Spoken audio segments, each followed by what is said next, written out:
देखिए गणेश जी, मैं तो चला।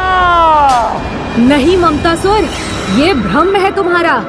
इस बार मैं तुम्हें कहीं नहीं जाने दूंगा।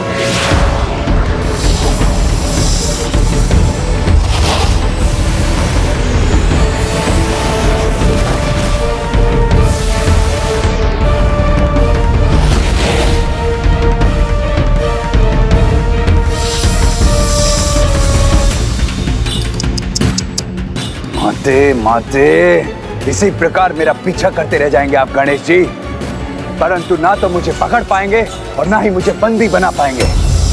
अर्थात अब तो हम पुनः आरंभ पर ही पहुंच गए।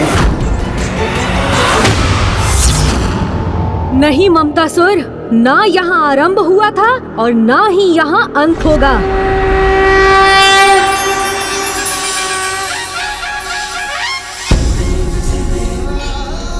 मैं तुम्हें वचन देता हूँ ममतासुर, इसका अंत तो वही होगा जहाँ इस संपूर्ण घटनाक्रम का वास्तविकता में आरंभ हुआ था।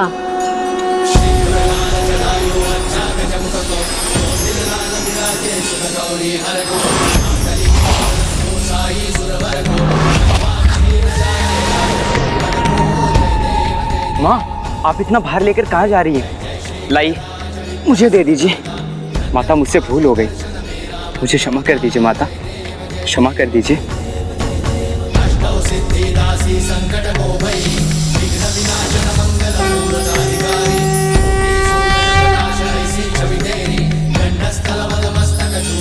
यहाँ तो अब सब कुशल हो गया ममतासुर, किंतु तुम्हें सुधारना अभी शेष है।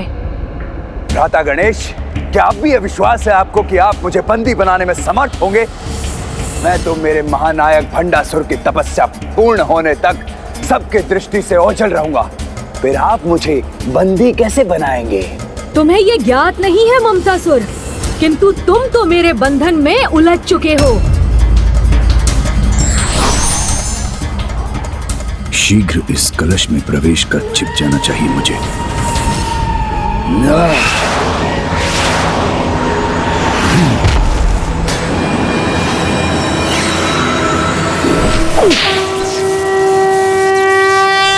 वहां तो कोई भी दिखाई नहीं दे रहे गणेश जी, तो फिर आप लक्ष्य किस पर साध रहे हैं?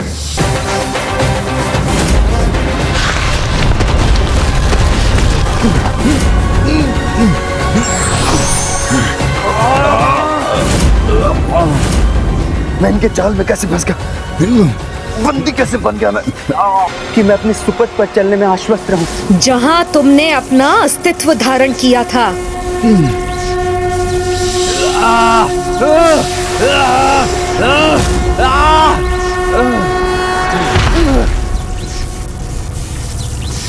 लीजिए माँ, मैंने अपना वचन पूर्ण किया।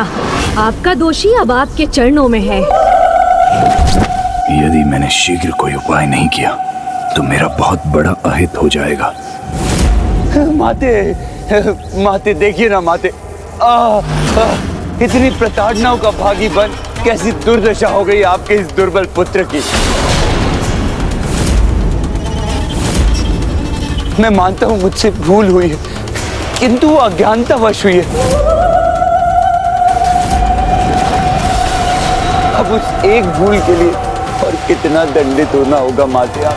नहीं ममता, तुमने जो कुछ भी किया वो अज्ञानतावश नहीं किया है। मेरी ममता का अनुचित लाभ उठाया है तुमने। मेरे इतने समझाने पर तुम्हें कोई परिवर्तन नहीं आया और आज पुनः मुझ पर ममता रूपी छल का प्रयोग करने का प्रयास कर रहे हो तुम।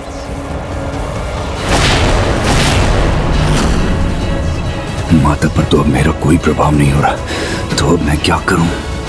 पुत्र गणेश, इसे ऐसी सीख दो कि ये किसी की ममता मोह के विकार में परिवर्तित ना कर सके।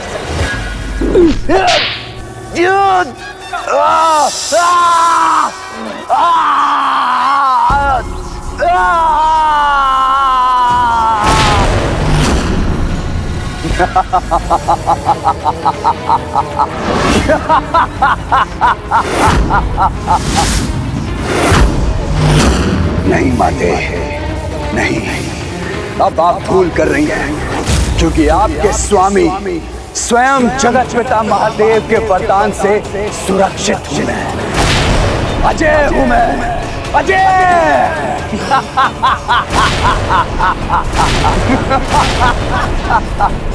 अब तुमने दुष्टता भरी अपनी वास्तविक प्रवृत्ति का प्रदर्शन कर ही दिया, किंतु तुम पुनः एक बात भूल रहे हो ममतासुर। तुम अजय हो, किंतु तुम्हारे भीतर का तुम्हारा विकार नहीं, तुम्हारे भीतर का तुम्हारा विकार नहीं, तुम्हारे भीतर का तुम्हारा विकार नहीं।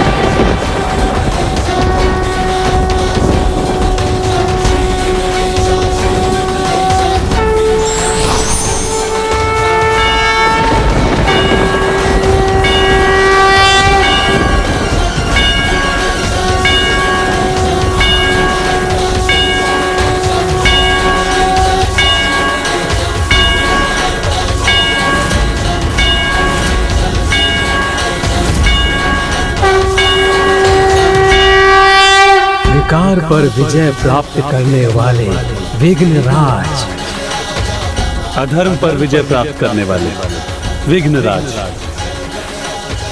हर प्रकार के विघ्न में विघ्न उत्पन्न करने वाले विघ्नराज,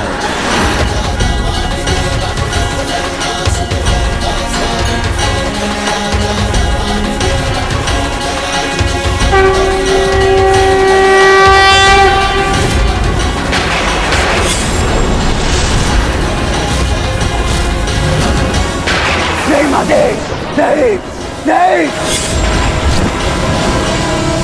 ममता, तुमने स्वयं को ही इस पीड़ा में डाला, इसीलिए अब तुम्हें विघ्नराज गणेश के मंत्र ओम गणपति विघ्नराज लंब तुंडो गजानना जाप करना चाहिए। ओम गणपतिर्विघ्नराजो लंबतुंडो गजाननः। ओम गणपतिर्विघ्नराजो लंबतुंडो गजाननः। ओम गणपतिर्विघ्नराजो लंबतुंडो गजाननः। ओम गणपतिर्विघ्नराजो लंबतुंडो गजाननः। ओम गणपतिर्विघ्नराजो लंबतुंडो गजाननः। ओम गणपतिर्विघ्नराजो लंबतुंडो गजाननः।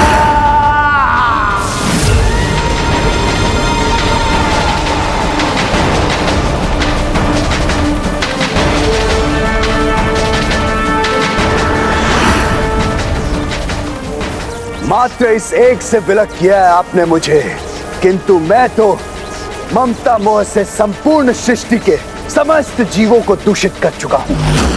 तो मुझे पूर्ण रूप से मिटाकर उन सभी को कैसे बचा पाएंगे आप गणेश जी? ऐसे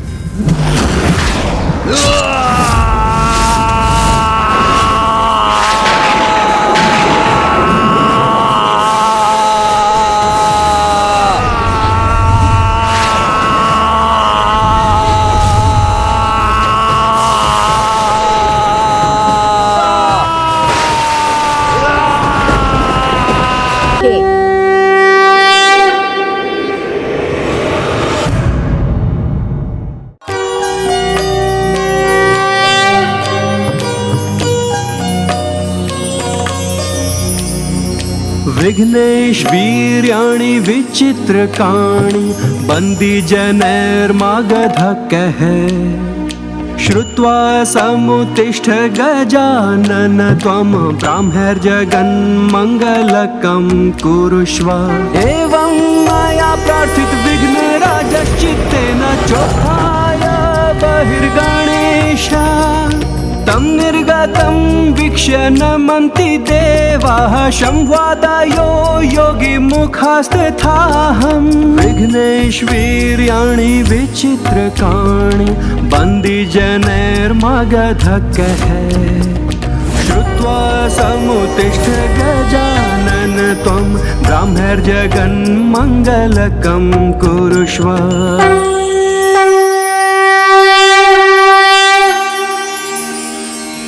धन्यवाद शेषनाग जी।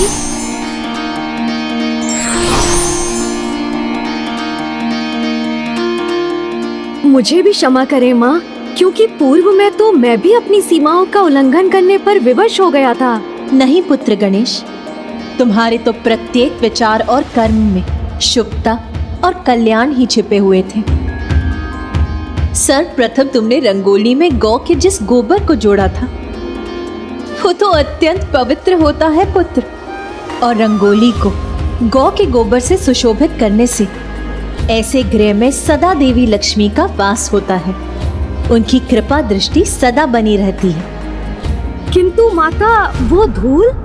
वो तो स्वयं गौ माता के चरणों की धूल थी, जिसे गौधूली भी कहा जाता है पुत्र, और गृह में गौधूली का प्रवेश तो अत्यंत शुभ माना जाता है।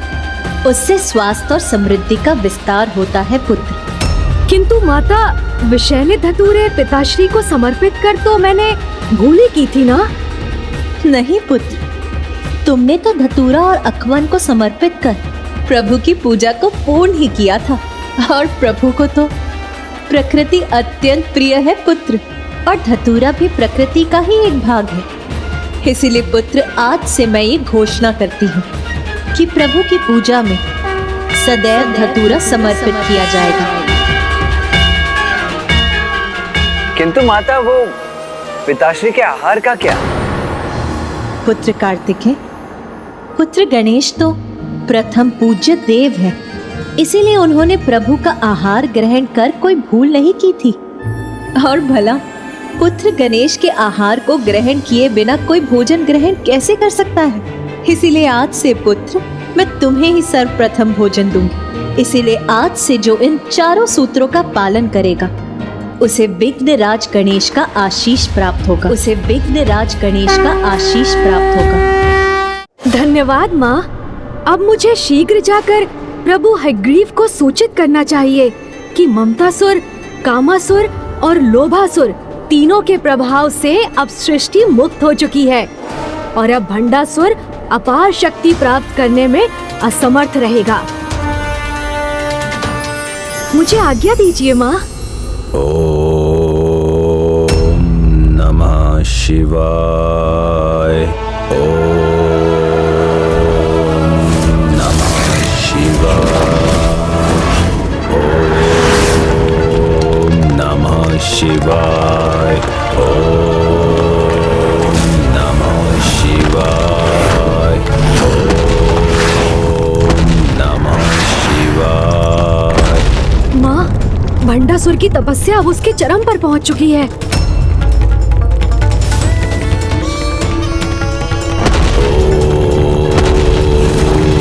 नमः शिवाय। ओम नमः शिवाय।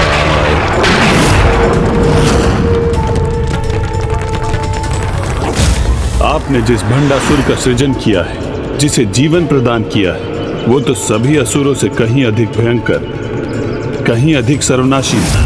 ओम नमः शिवाय। ओम नमः शिवाय। ओम नमः शिवाय। ओम नमः शिवाय। इसके तप की इस अत्यंत शक्तिशाली ऊर्जा से तो संसार में विस्फोट की स्थिति उत्पन्न हो गई है। यदि ऐसा होता रहा तो संसार समाप्त हो जाएगा। तब तो अब कदाचित पिताश्री को उसे वरदान प्रदान करके उसकी इस तपस्या को पूर्ण करना ही होगा।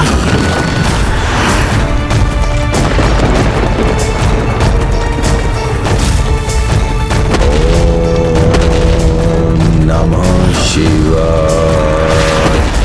यदि पिताश्री ने भंडासुर को वरदान दे दिया तो तीनों असुरों को बंधक बनाने के अब तक के हमारे सभी प्रयास विफल हो जाएंगे।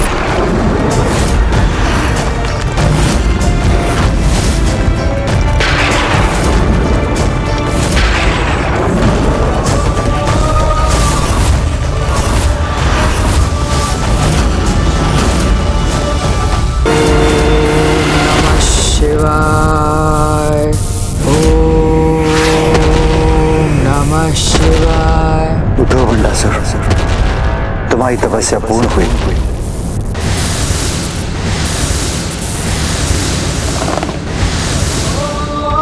कदाचित प्रलय से तो सृष्टि की रक्षा हो गई,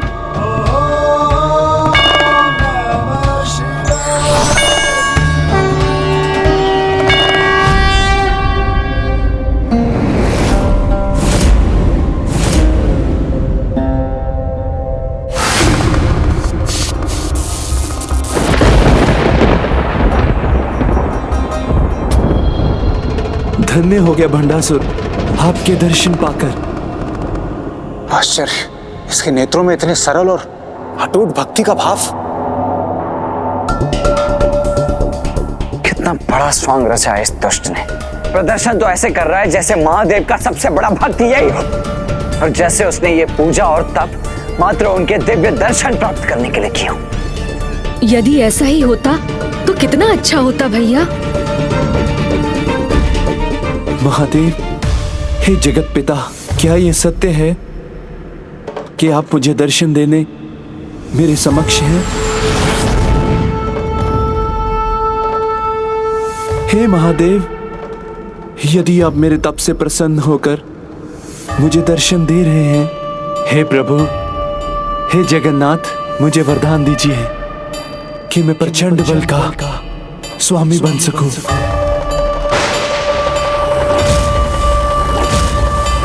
कि किसी भी शक्ति को मैं अपने भीतर समाहित कर सकूं, मेरे शत्रुओं के अस्त्रों का बल मेरा हो जाए। एक नहीं, 1 सहस्त्र भी नहीं, मात्र 60 सहस्त्र वर्षों के लिए अनेकों ब्रह्मांडों पर मेरी सत्ता रहे।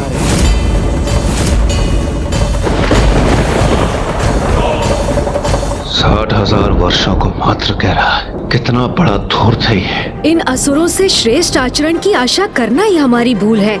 इनकी प्रवृत्ति में कभी कोई परिवर्तन नहीं होगा, क्योंकि ये असुर अपनी दुष्टता का व शक्ति और सत्ता पाने की अपनी इच्छा का परित्याग कदापि नहीं कर सकते।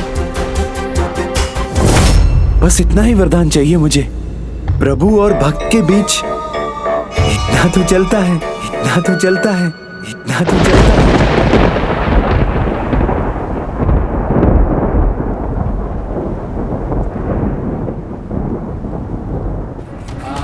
तथास्तु, तथास्तु।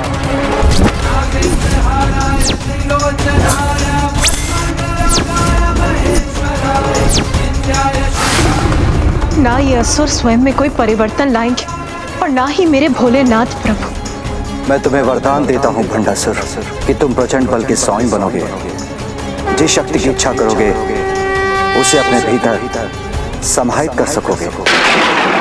जो भी शत्रु तुमसे युद्ध करने आएंगे उनके असुर का बल भी तुम्हें ही प्राप्त होगा। तुम 60 सहस्त्र वर्षों तक अनेकों ब्रह्मांडों पर अपनी अखंड सत्ता स्थापित करोगे।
ना धरती,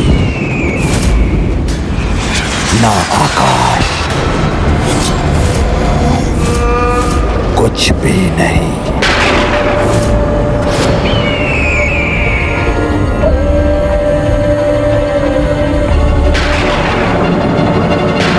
सब जलता है, सब जलता है, सब जलता है।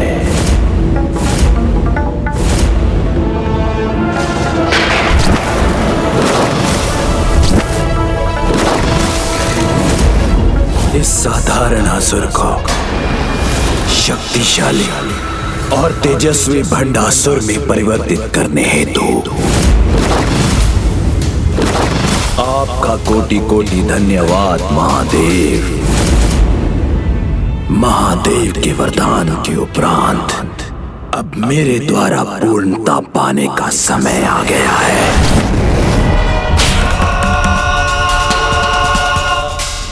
लोभासुर, लोभासुर, लोभासुर, कामासुर, कामासुर, कामासुर, ममतासुर, ममतासुर। अनुज गणेश, तुम चिंता मत करो, क्योंकि अपने तप के प्रभाव से इसने पिताश्री से वरदान तो अवश्य प्राप्त कर लिया है, किंतु अपने विकारों की उन शक्तियों को कभी प्राप्त नहीं कर पाएगा जिन्हें प्राप्त करके ये सर्वशक्तिशाली बनने में सफल हो सकता है। क्योंकि तुमने तो लोभासुर, कामासुर और ममतासुर को पहले ही ऐसे स्थान पर स्थित कर दिया है जहां ये तो कभी पहुंचने में सफल नहीं हो पाएगा। और यदि भंडासुर लोभासुर, कामासुर और ममतासुर की शक्तियों को ग्रहण ही नहीं कर पाएगा तो उसे पूर्णता भी कभी प्राप्त नहीं होगी।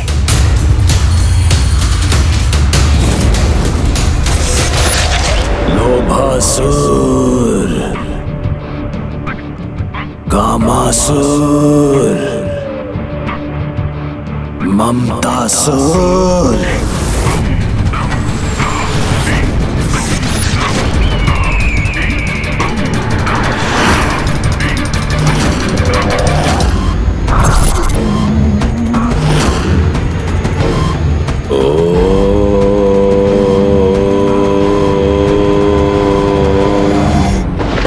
कितनी विचित्र बात है, एक असुर होकर भी इस समस्त धार्मिक विधियों का पालन कर रहा।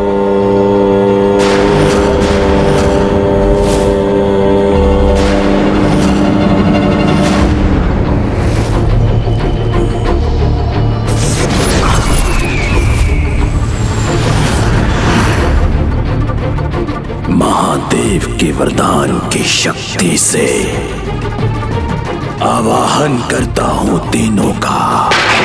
लोभासुर, कामासुर, ममतासुर, जहां भी हो इस ब्रह्मांड में या किसी अन्य ब्रह्मांड में अथवा समस्त ब्रह्मांडों के बाहर अभी इसी क्षण प्रस्तुत हो मेरे समक्ष। लोभासुर, कामासुर, ममतासुर। महादेव से वरदान प्राप्त करते ही इसने अपनी शक्ति में वृद्धि हेतु इसका प्रयोग आरंभ कर दिया।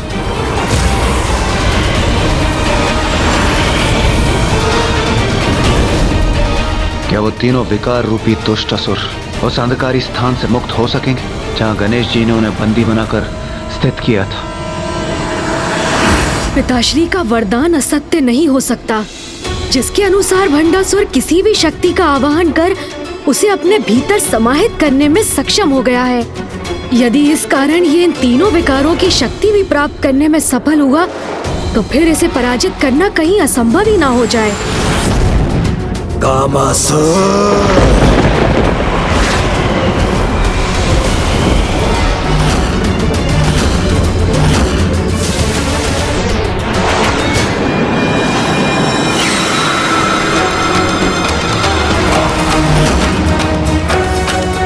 प्रणाम महानायक भंडासुर जी।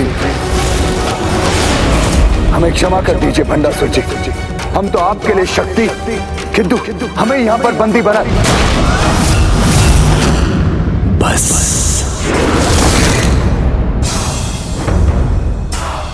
क्या हुआ, कैसे हुआ, वो सब ज्ञात नहीं करना है मुझे। जिसकी आशंका से मैं इतना चिंतित था, जिसे मैं रोकने का अथक प्रयास कर रहा था, वही घटित हो गया। ये जो कुछ भी हो रहा वो नहीं होना चाहिए था, क्योंकि अब पुत्र गणेश द्वारा भंडासुर को रोकने के समस्त प्रयास क्षण भर में निरर्थक हो जाएंगे।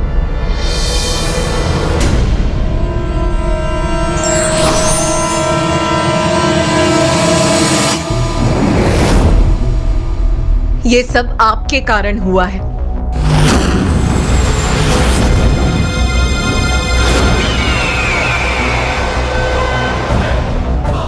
जिस शक्ति की इच्छा करोगे उसे अपने भीतर समाहित कर सकोगे।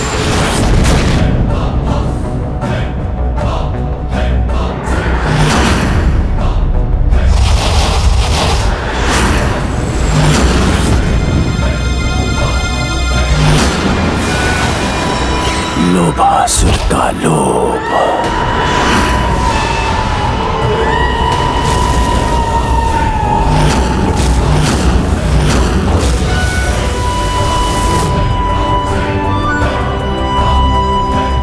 विनाशकारी लोभ के विकार की ऊर्जा ने तो इसे और भी शक्तिशाली बना दिया। और कदाचित ऐसा ही अन्य विकारों के साथ भी होगा। ममतासुर का मोह।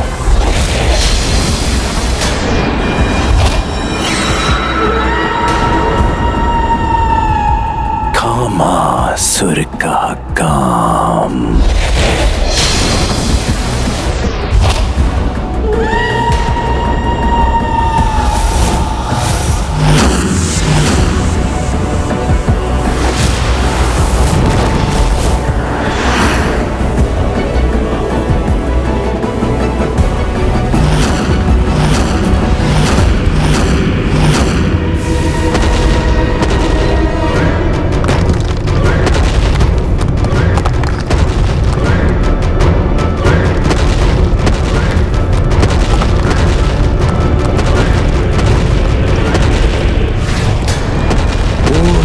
भंडासुर।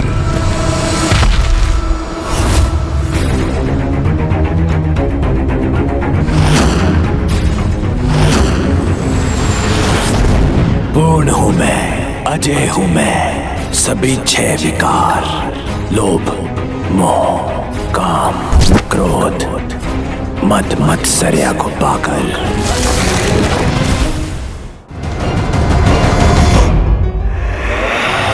पूर्णता प्राप्त कर अत्यंत शक्तिशाली हो गया है ये असुर। अब ये हमारे लिए कोई बड़ा संकट अवश्य उत्पन्न करेगा। अब सर्वप्रथम मैं तनिक विचार तो कर लूं कि करना क्या है। हाँ। ये दुष्ट कैसी योजना बना रहा होगा। सर्वप्रथम क्या करेगा ये कुछ और करे न करे, स्वर्गलोक पर अपना आधिपत्य स्थापित करने की अवश्य आएगा।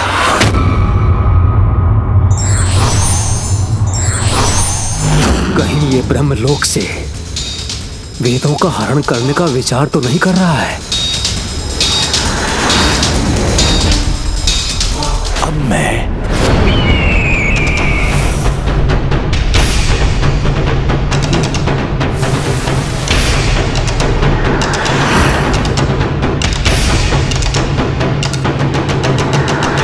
अब ये इस प्रकार एक ही स्थान पर स्थित क्यों हो गया है?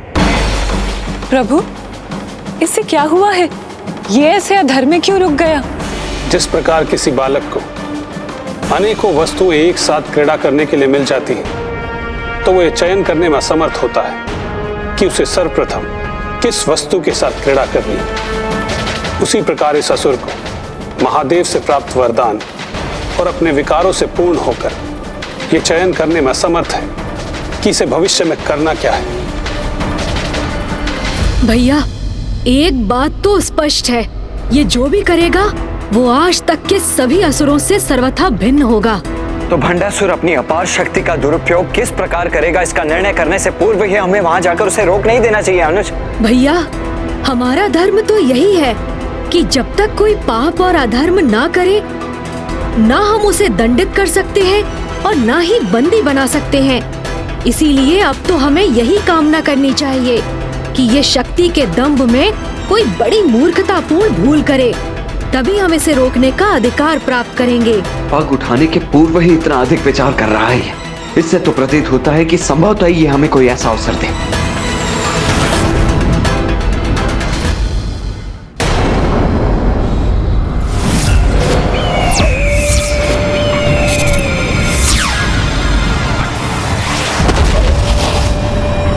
ऐसे जड़वत क्यों हो? शीघ्र ही कुछ करो, अन्यथा 7 सहस्त्र वर्षों के लिए ऐसे ही जड़वत रह जाओगे क्या? जागृत करो अपने इस क्रोध को, धारण करो अपने अस्त्र और ब्रह्मांड के हर एक छोर पर स्थापित करो। जो भी तुम्हारे सामने आए उससे कुचल दो। ना ना ना ना ना ना। क्रोध के वचन मत सुनो। बंदी बना लो सभी को और अधीन कर लो सबकी संपत्ति।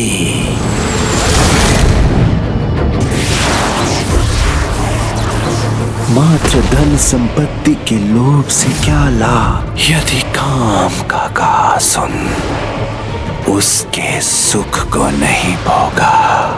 क्योंकि जीवन का सर्वाधिक महत्वपूर्ण धन काम है। क्या तुम यहीं स्थित रहकर इनके व्यर्थ कथन सुनते रहोगे? और वहां देवता अप्सराओं से क्रीड़ा का आनंद ले रहे होंगे, जिनके विचार से ही ईर्ष्या जागृत होती है।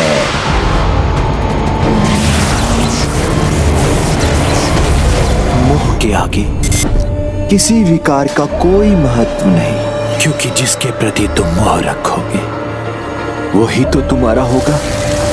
सर्वप्रथम जलकर स्वर्ग पर, इसलिए सब कुछ और विशाल और आभूषण के स्वामी बनो। शांत। स्वयं कुछ करने की आवश्यकता नहीं है मुझे, क्योंकि जो भी होगा वो स्वतः असुर राज भंडासुर की इच्छा के अनुसार ही होगा। मेरा क्रोध दिखाई दिए बिना ही देवताओं को मेरे चरणों में गिरने के लिए विवश करेगा। मेरी महानता के मोह ने ही मुझे महानतम बनाया है। मुझे किसी से नहीं अपितु अन्य सभी को मुझसे ईर्ष्या होगी। मेरे बल और मेरी प्रतिष्ठा से स्त्रियां स्वयं मेरी ओर आकर्षित होंगी।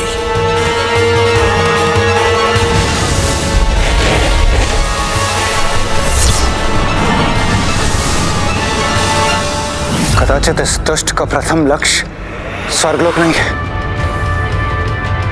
यदि ये अन्य असुरों की भांति सर्वप्रथम स्वर्ग पर आक्रमण नहीं करना चाहता है तो करना क्या चाहता है?